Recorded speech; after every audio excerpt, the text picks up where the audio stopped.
welcome to the deep dive.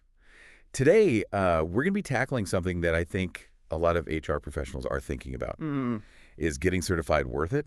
Yeah. You know, and we're looking at research from Linda Collin and Guinness Oh, to yeah. really figure that out. That's a good one. If it's career gold or just fancy letters. Yeah, it's funny because what I thought was so interesting about this research is they don't give a simple, like, yes or no. Right. They really try to unpack the impact of certification at a bunch of different levels, from individual careers to the perception of the entire profession. So let's get right into it. Does certification actually matter in the job market? Well, that's the thing. Linda Collin and Guinness actually found that a tiny fraction of job postings, like 4%, Wow. actually require or prefer HR certification. That's surprisingly low, especially when you think about how many people are spending time and money Right? to get these credentials. Totally. It's like they're setting up a signal flare that nobody's even looking for. Yeah, that's a great way to put it, and it really begs the question, who benefits the most from HR certification? And Linda Collin and Guinness suggests that it might be especially valuable for those who don't have a formal HR degree. So if you already have a degree in HR, maybe it's less of a game changer. Yeah. But if you transition from a different field, Yeah. that certification can really show, Show you're serious. yeah, you've got the knowledge to back it up. It's like, hey, Yeah. I may not have taken the traditional route, but look, I put in the work to master these core competencies. Makes sense. But what about the impact on salary? Does getting certified actually translate to bigger paychecks? This is where it gets interesting. Langnicall and Guinness found that jobs requiring HR certification offered on average $17,000 more Wow. per year. Okay, That's a lot. that's a compelling argument. Yeah. So maybe those signal flares do work when it comes to compensation, at Yeah. least. So we've seen that HR certification can boost your salary, Yeah. but it's not always a hard requirement to land a job. Right. So what about those less tangible benefits? Mm. Does getting certified actually make you a better HR professional in ways that go beyond just the money? That's a great question. And Linda Collin and Guinness actually suggests that, yes, there are intangible perks to think about. Okay. For example, they found that certification can actually increase your commitment to the HR field. So you mean it's not just about looking good on paper, Yep. it's about feeling more invested Yeah. in your career Yeah. and the profession as a whole. Exactly. And that increased commitment can lead to, deeper engagement with your work, a greater willingness to go the extra mile, Yeah. and a stronger desire to contribute to the success of your organization. That makes, you've invested the time and the effort to earn that certification, Right. you're probably more likely to stick with it Yeah, and really try to excel in your HR role. for sure. And beyond individual commitment, Linda Collin and Guinness also explored how certification can impact the perception of the entire HR profession. Okay, so now we're getting to the big picture stuff. How does that individual certification influence the way people view HR as a whole? Well, think about it this way.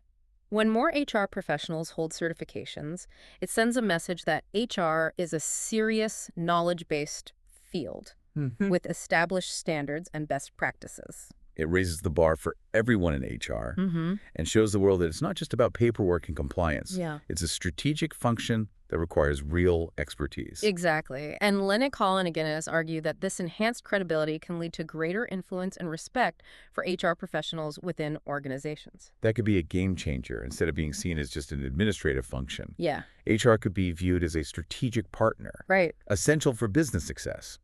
But hold on, we keep talking about HR certification like it's this one big thing. Mm. Didn't Linda Collin and Guinness also look at the different types of certifications and what they actually measure? Absolutely. They focus primarily on the PHR and SPHR certifications offered by SHRM, since those are the most common. And what they found is that these certifications assess different levels of HR knowledge and expertise.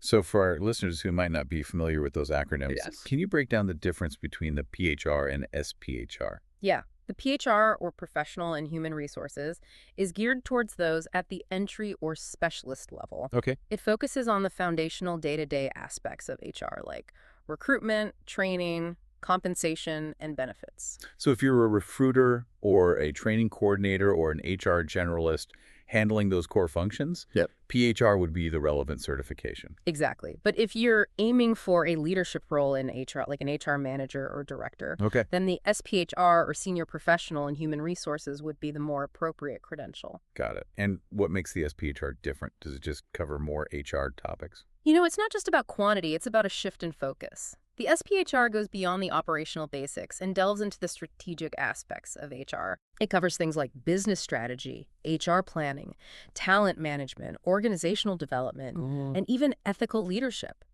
So it's about connecting HR practices to the bigger picture of the organization's goals Yeah. and vision. Exactly. It's about being a strategic thinker, not just a task doer. Precisely. And that's where Lennox Hall and Guinness's research gets really interesting. They suggest that certifications like the SPHR could be key to elevating the HR profession and ensuring that HR has a seat at the table when strategic decisions are being made. You know, it's interesting. We've talked a lot about the potential benefits. Yeah. But Lennox Hall and Guinness didn't just stop there. Right. They proposed this whole research agenda to really dig into, how much of an impact can certification really have? Yeah, and they suggest approaching this question from multiple levels, looking at not just the individual HR professional, but the entire HR department Okay. and even the profession as a whole. So it's not just, will this certification help me get a raise? But could this widespread emphasis on certification actually change the game Yeah. for HR as a field? Totally. And they propose that as more individuals get certified, you might actually start to see entire HR departments becoming more effective and influential within their organizations. So what would that actually look like? Well, imagine a department where the majority of HR professionals are certified. They're all on the same page about best practices. Okay. They're all committed to staying up to date on their knowledge, Right. and they're better equipped to connect HR initiatives to strategic business goals. So they're not just processing paperwork, they're actually contributing Yes. to the success of the company. Right. And Lennox Hall and Guinness suggest that this could actually lead to a ripple effect where the entire HR profession gains more credibility Yeah. and influence. So if the research pans out, Yeah. we could see a future where HR is consistently recognized as a strategic partner, not just a support function. Yeah. That's pretty exciting. But how do we test these ideas? What kind of research would give us concrete answers? Well, they propose a few different approaches we could track the careers of certified versus non-certified HR professionals, comparing things like salary growth, Yeah. promotion rates, and even job satisfaction.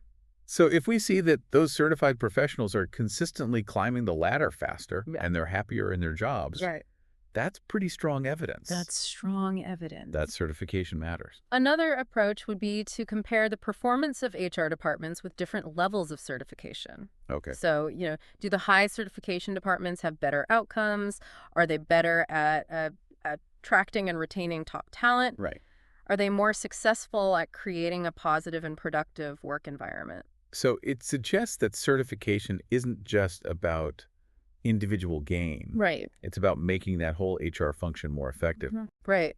And finally, we can look at how the perception of the HR profession as a whole is changing. Are business leaders starting to view HR as a more strategic Okay. and valuable function? Are HR professionals being given more opportunities to contribute to key decisions? So it's about looking for those cultural shifts Yeah. that show a growing respect and recognition for the HR field. Exactly. And if we see positive movement on all of these levels, it would provide powerful support for Lennox Hall and Guinness's idea that certification can be a force for positive change in the HR world.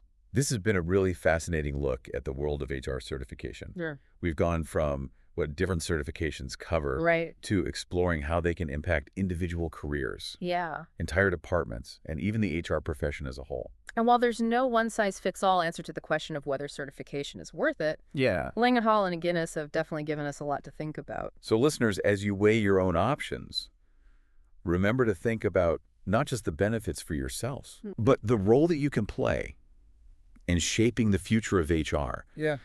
Will you be a part of the movement to elevate the profession? The choice is yours.